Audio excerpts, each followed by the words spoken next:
Hey mama, do you feel like no matter how kind you are or how peaceful you aim to be, you just feel like a constant doormat to your family or your in-laws?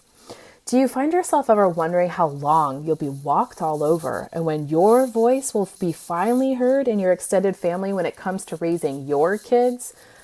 Oh, mama, I know you're between a really hard rock and a hard place. Challenging family dynamics are not fun, and it's not always easy to navigate a lot of different personalities and emotions that you can't control. I'm here today to empower you and take you through 4 steps that you can take to take back control and own your own mom tuition in your family. Get ready to grow, mama, because here we go. Hey mama, welcome to the Energized Mama podcast. Do you want a better work-life balance and more time and energy? Do you find yourself thinking, how can I add more hours into the day? Or are you Googling how to deal with mom guilt and can my marriage survive toddlers? Do you wake up with big goals only to feel overwhelmed and defeated when you have no one to help you and your littles aren't listening to you again? Hey, I'm Cheyanne. I too was an exhausted mom away from the help of my family. I too felt constantly drained with a strong-willed toddler and wished I could find balance between being a wife, a mom, stepmom, and entrepreneur. I wanted more energy to give myself and my husband, to discipline my kids confidently, and incorporate faith into our home. All the things, right? But I kept telling myself that I couldn't do it feeling this exhausted and without a community supporting around me. Until I found a healthy balance and endless energy in raising Jesus-loving littles. In this podcast, you will find that too. You will find time and energy boosting tips and tricks, guidance for disciplining your littles, and what to do when you have no help so that you will find balance between all your roles. Stop feeling drained and learn to trust your own mom tuition. Time to grab those headphones, pour that green smoothie, and get ready to get your daily energy boost. I've got you, mama. I want to start things off today by sharing with you ladies why I decided to do an episode specifically on basically how to stop being a doormat to your in-laws and your family. It came in through a request in my private Facebook group that I run for moms of littles, and one of my members was recently sharing how she just feels so completely almost debilitated by her in-laws. And that includes also her sister-in-laws and brother-in-laws. She just feels like no matter what she says or no matter what she does, they don't trust her. They don't encourage her opinion. And she just feels like a constant doormat to them. And I thought, how many other women struggle with this in their family? I thankfully don't have this issue with my husband's family or my own family, at least not at the moment. And I started to create conversation on social media, and I was honestly quite shocked to see how common this is. So no matter where you find yourself today or how you found this episode, I just want to encourage you and let you know that hope is here and there is resolution for you in this situation. And I'm going to walk you through 4 steps that you can do, because there is so much here, right, that you just can't. You can't change a stinky attitude from your mother-in-law who never approves of anything you do for her baby boy or her kids, right? You can't change the heart and mind of your own parents who have all their own opinions of what you're doing as a mom. So my goal today is to help you focus on what you can do and how you can feel empowered in what you can do, because those are 2 separate things, right? It's one thing to know what you can do, but how do you feel confident in doing it? So that's what we're going to tackle today. My first step, right, is to get you in a space and in a place of knowing exactly where you're feeling like a doormat. So your first step here to stop being a doormat to people is assessing where you feel uncomfortable or even as strong as a word, violated, right? It's like those icky, sticky situations where someone will make a comment or someone will post something on social media under one of your photos, or when you're at a family gathering that they do something that just doesn't feel right with you, right? Before we can stop, being a doormat, we have to ask ourselves, in what areas or situations am I feeling run over? Right? It's just like the first step in a 12-step program, right? Is admitting that you have a problem. Well, this isn't necessarily admitting you have a problem. We know that the problem's here, but it is assessing, where do I feel this problem? Where do I feel discomfort? There's no need to ask yourself why, at least not yet, I promise you there, because your feelings are valid. It's not important to assess and wonder why you feel these feelings. The fact remains that you do feel these feelings, and your feelings are validated. Your feelings are worthy. Your feelings are worthy of feeling protected and honored. And so create yourself a list. Maybe take out a pen and paper. If you can't do so right now because you're either driving the car or washing the dishes, do so in the next day when you have some time. Make some time to do this and start writing out all of the situations that you've experienced recently where you just feel discomfort. You don't feel good. You feel, you feel imbalanced, you feel taken advantage of, specifically when it comes to your in-laws or your extended family. Now that you have discovered, Mama, where you are specifically feeling that discomfort and what areas you feel off in, the next step is going to be to set up boundaries in those areas. So now that you've discovered where you feel off, it's time to decide what to do about them. Now, this can be a challenge, especially if this is the first time you've ever done it. Boundaries is a word that is thrown around a lot nowadays. And so basically, if you could think about it in a simple way, it's just setting up some rules to live by, right? It's, think of the example of if you want to lose weight in the gym, right? In order for you to properly get healthier, you need to first see where are your areas of discomfort, right? What are areas that trip you up? Because your sister or your best friend down the street, they may also have weight struggles, but they could have totally different struggles than you. So that's why it's important, again, as a review of step 1, to see where do you feel discomfort. But then, of course, the next step is setting yourself up success, or especially setting boundaries. When you're trying to lose weight, it might be as simple as not buying a certain food or making a rule to not eat past 8 p.m. When it's setting up boundaries with family, it can be not as maybe tangible or easy to see these things. And so no worries, I'm going to give you a few questions to ask yourself right now. So again, if you have that pen and paper, this is a good time to bust that back out again. Or you can always pause this or save this episode and come back to this minute on the podcast and come back and write these down. So you can now decide wherever you're feeling discomfort, especially with the specific who you feel discomfort with, ask yourself a question like, what places am I now going to decide not to go? This could look like your mother-in-law's, Sunday afternoon dinner. And maybe that's too big of a step for you and your husband. That's only something, though, that you and him can decide. You can decide, what situations do I not want my children around? Because I know that there are definitely a lot of things that in life that we as adults can handle, but when you become a mom, right, it's like you are also born. When you have children, you as the mother is born, and you become this mama bear. So there may be situations that you're okay with, but you're not okay with your children being exposed to it. So you want to figure out, what does that actually look like? What don't I disagree with? And then another question would be, what people do I need to stop seeing? Because there are sometimes situations in families where we can see different family members that we think we have to see. But that's the next step, right? Is asking, well, why do I have to see this person? Or do I have to see this person as frequently? That leads me to my next question is, what access do these people have to my life? Maybe it is something that you can't avoid. Maybe it is a mother-in-law's family dinner that you and your husband have decided, okay, we go to once a week, but how much access does your mother-in-law have to the rest of your life, right? Does she have to be able to text you at all times of the day? Does she have to be able to follow you on Instagram and Facebook?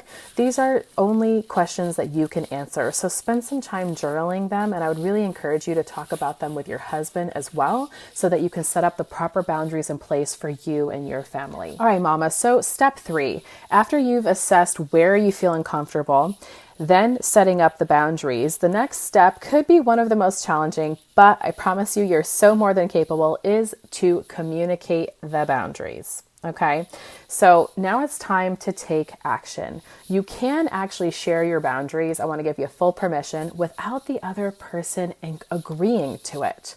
I'm going to repeat that because that's so powerful, okay? You can share your boundaries that you've decided on without the other person agreeing. In fact, I would say set up the healthy expectation that they're not going to, especially at first. More often when a boundary is needed, it's because someone is not aware of how they make you feel. So when you communicate these new boundaries to them, the first response could be an act of defense. They may get defiant, they may get defensive. So knowing this, going into it like this, I hope gives you the empowerment to not stay quiet and not share it, but to go in knowing this and knowing that this may be something that they react to, but you still need to share it anyway. And you can communicate these boundaries in a way that you feel most comfortable or that you feel they're most going to receive them. But again, I don't want you getting too twisted up and worrying about how they'll best receive them that you don't do it at all. What's most important is that you do communicate the boundaries. Sometimes this can be done in a face-to-face conversation. If the person you need to communicate these things to is notoriously controversial, maybe it's best that you write them a letter or that you write them an email, something that puts a little distance in between you. Because again, that can also be part of beginning to communicate the boundary, is setting a boundary when you're communicating them. The most important is that you do want to talk about these boundaries with your husband. It's important that you and him are on the same page, especially if this has to do with some boundaries from his family. Now, he may not necessarily agree with all of them. That's why it's important for you to communicate as honestly and effectively how this makes you feel and how you feel that you will not be able to parent and be the best wife that you can if this continues. And for him to ultimately just trust you, right? Because there may be some things that you need to do in action that your husband may not understand, right? And he may not have the same boundaries with his family, but what's important is that you share them with him so he can help you with yours and that he can back you up in the challenging situations as they will come. Hey, girlfriend. Yes, mama, I'm talking to you. I have a question for you. Do you wish that there was a way to stop feeling emotionally drained by your life as a mom of littles? Or how about have more energy for your husband without constantly feeling physically exhausted? I know what it feels like to want more from your life than just being a mom. I know what it feels like to be overwhelmed with where to begin to stop the stress in my everyday life and to have absolutely no idea what healthy habits to implement in my own home that'll actually make a difference. I know what it feels like to be totally lost and how to create a realistic and sustainable plan that works for me and not everyone else. And just to basically think, I just can't be energetic while I parent a household full of littles that demand so much of me. And, well, at least one that doesn't rely on either coffee for energy or wine to de-stress. Am I right? Let's take a moment and imagine if. Imagine if you no longer felt completely exhausted at the end of your day. What if you had the time to go on dates with your husband and you had the energy to give yourself some much needed me time and you had easy to implement systems and strategies that would allow you to be that energetic and vibrant mama that you want to be, all while still raising your kids the way you want? Well, I have great news for you. That's why I created the More Energy Method, a customized blueprint to clear your chaos and bring back more energy into your everyday life. It's where I teach you to decrease stress while increasing your energy. Win-win. You'll be able to stick with this super simple plan, tailor-made for you, mama, that will establish new healthy habits that'll unlock energy without taking away focus from your kids or require huge commitments of time. You'll walk away with crystal clear clarity of exactly what to focus on, with a plan that'll help you know exactly how to do it and the confidence as a woman, wife, and mother to make the changes you need to and to keep them for good. So if you're ready to stop feeling overwhelmed and exhausted the moment you wake up and instead trade that in for feeling rejuvenated throughout the day and go to bed satisfied, even as a busy mom of littles, then head right now to energyformoms.com and grab hold of my Blast Off to Summer special where you will get $40 off. Did you know that the average cost of drinks on a date night is $40? Hey, consider that my gift from me to you and your husband, mama. Now, this offer expires July 31st, so don't miss out. Head on over to energyformoms.com. It's time to lose the stress while gaining yourself back and have endless amounts of energy for yourself, for your husband, and a life beyond just your littles. And the last step that I have for you today, Mama, again, to encourage you to stop being a doormat to your family, to your in-laws, and own your own mom tuition, is to stick to your boundaries, right? Because we know it's one thing to discover them and then to set them and then to communicate them, but it's a whole nother ballgame to stick to them. I promise you, this will be the hard part. But as with anything in life, right, you get to choose your hard, right? Because it was also very hard to be a doormat to these people. It was very hard to have your emotions continually manipulated and played with. So what is harder, right? What's harder, being walked all over or sticking to these uncomfortable situations, these uncomfortable boundaries that you've set up? That it will get easier over time. The longer you stick to them, it will get easier for you and for them. Remember, you're resetting expectations. Yeah, you're resetting expectations for yourself and for these family members. And these may be family members that, aren't very good at setting boundaries themselves. They may not have the greatest expectations when it comes to you and how they expect you to, say, parent their grandchildren or their nieces and their nephews. And some of these family members may never respect your boundaries or agree with them. And that's okay. Remember, you are a mama bear now. You must protect your clan and your cubs, which also includes protecting yourself.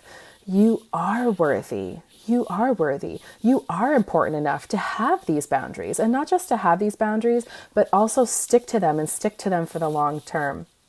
Now, if you need a reminder in that, because I think we all do, right? There can be seasons of pure superwoman confidence, and then there's seasons where we are just so down in the dumps and we're kind of like Eeyore from Winnie the Pooh, and oh, why bother, right? And is this even worth it? Well, that's why I want to invite you right now to come join my free Facebook group that's for moms of littles, specifically aiming to find balance, raise Jesus loving littles, and just a community that gets it, that understands exactly what you're going through and what you're growing through. I've put the link below, but you can also visit any phone or computer and type in momnationcommunity.com, and that will bring you right to our Facebook group. And we really look forward to meeting you and growing with you, because the mom life is not easy, right? I'm going to give you just permission right here to mess up and mess up often, and not to be defined by your failures. Just as you do not want to be defined as a doormat to your family,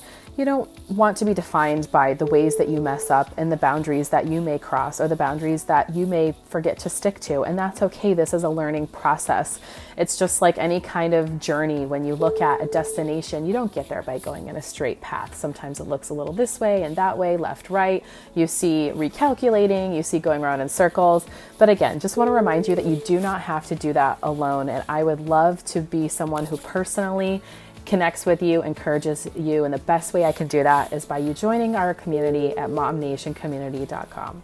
Way to go, Mama. I know this episode was not easy, especially because these are some challenging steps to make, especially if you've been struggling in this area in your life. I would love to know what boundaries that you set and how you're doing with communicating them and sticking to them. One of the best ways, besides joining the Facebook community, that you can let me know how you're doing in this is by heading over to Apple Podcasts and leaving me a quick review.